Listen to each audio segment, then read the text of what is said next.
We have booster ignition and liftoff of Columbia, reaching new heights for women in X-ray astronomy. The main thing that Chandra does is take these superb, sharp images. Nothing as beautiful as Chandra sailing off on its way to work.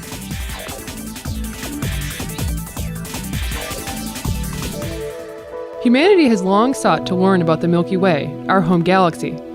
Even after the advent of optical telescopes, the Milky Way's center, some 26,000 light-years from Earth, remained mysterious because gas and dust blocks most visible light along our line of sight.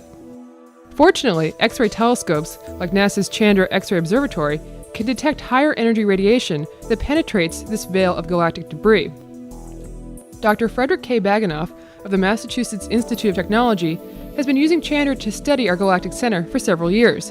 He explains why X-ray telescopes like Chandra are so crucial for this pursuit. X-rays are important for studying the center of our galaxy because the Milky Way, our galaxy, is a spiral galaxy.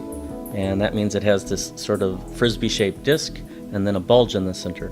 And in the disk are lots of dust clouds. Because our sun is in the disk, we have to look through these dust clouds to see towards the center of our galaxy. And the dust acts like smog and it blocks our view. So we actually can't see the center of our own galaxy in optical light or ultraviolet light. You can only look at longer wavelengths like radio and infrared, or the shorter wavelengths like X-rays and gamma rays. What does Chandra see when it looks at the heart of the galaxy? It finds a sea of hot gas enveloping thousands of white dwarfs, neutron stars, and black holes. Chandra also finds regions aglow with the light of massive young stars. And that's not all.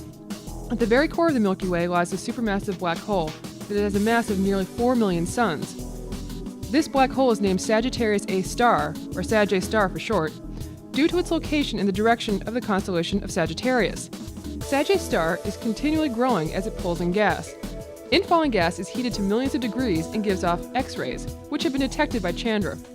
Sometimes gas outside the black hole can become superheated and expelled from the region at millions of miles per hour. Fred Baganoff explains how Chandra has been used to observe Sag A star as it erupts into flares. We looked at Sag A star with Chandra in the first year, and we saw pretty much just this quiescent level of emission. It was a low, steady source. And the next year, in 2000, we looked again. All of a sudden, in an hour and a half, it increases by a factor of 45 in X-ray luminosity. And then in 10 minutes, it dropped by a factor of 5. We were able to use the fact that it dropped by a factor of 5 in 10 minutes with the fact that the speed of light is constant to figure out the size of the region that it was emitting these flares. And the size of the region is about 10 times the radius of the event horizon of the black hole, the event horizon being the point at which even light can escape. So this X-ray flare was coming from a region only about 10 times that size, and that would be equivalent to about the Earth's orbit around the Sun. That small of a region was producing all of this energy. What do scientists think caused these outbursts from Sag A star?